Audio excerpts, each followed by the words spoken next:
I am preparing for a market, so my space is a mess, but I wanted to share with you this thing that I'm planning for I don't know if I'm gonna call it make your own sugar scrub, mix your own sugar scrub. I think I'm gonna call it make your own, even though they're not making it from scratch, they're still making it. I don't know, I'll figure it out. But I wanted to share it with you in case you wanna try it at your next market or wherever. What the person will get, they will choose a color, they will choose a fragrance, they will get an empty jar. I got these from Uline. They will get a piping bag of, this is basically my whipped soap base with all the things added that I would normally add to make a foaming sugar scrub, except for this doesn't have the sugar or the fragrance or color. I'm also going to have scrapers there. I'll show you why, or I call these actually unmolding plates. And they will get a baggie of sugar, which I'm going to get snack bags instead so that doesn't look so whatever. They will have a toothpick, or maybe I'll just have not a toothpick. What is this? Popsicle stick or craft stick. I'm going to have probably one per color. And they will get, this is a 1 milliliter pipette. What they're going to do is open their little bag, piping bag, add in a fragrance oil of their choosing.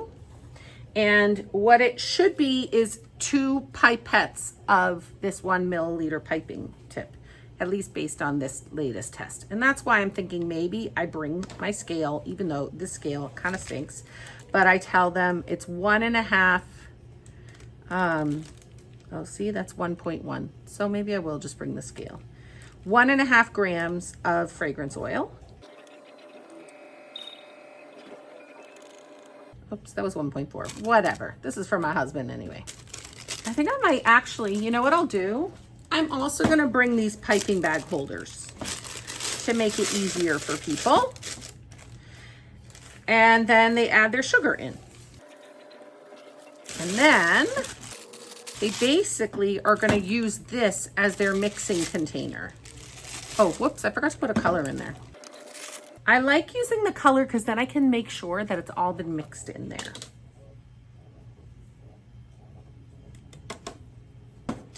Okay.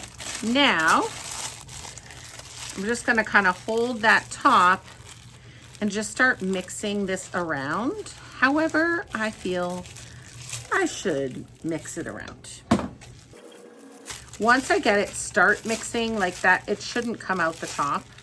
If somebody's, I guess, really worried about it, I guess I could put this top back on, but I don't think I want to. I think that would make it more annoying, but let's see. Oh, okay. Yeah, that's fine.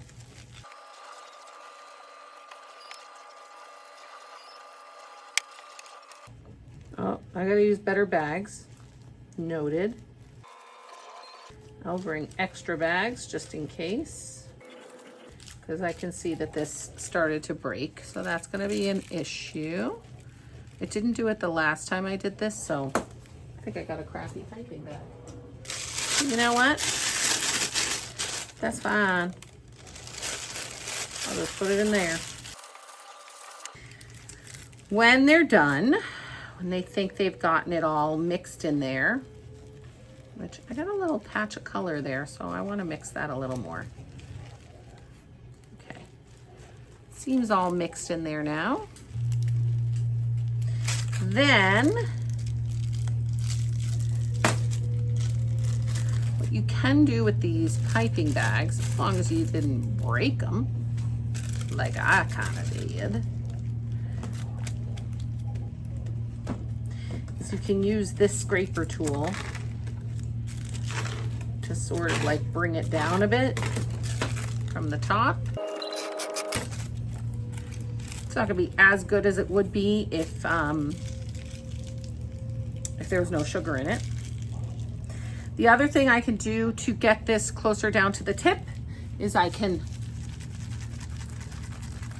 swing that all around and that just sends it all down to the tip. I think it's through centripetal force, but I don't know. There we go. Then they can put this back on if they would like.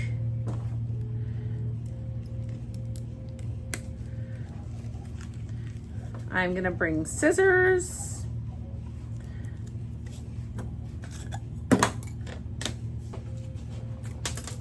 So that we can cut the tip off, and then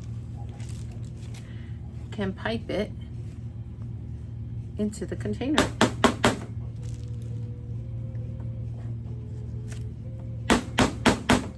Okay, this one has way more. You know what? I whipped this one a lot more than my other batch when I first tested this. So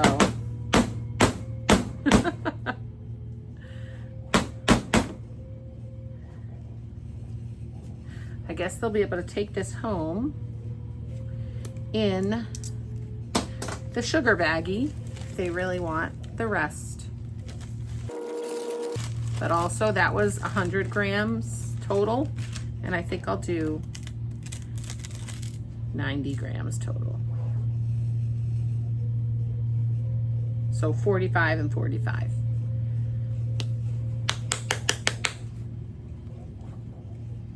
And then they made their own sugar scrub.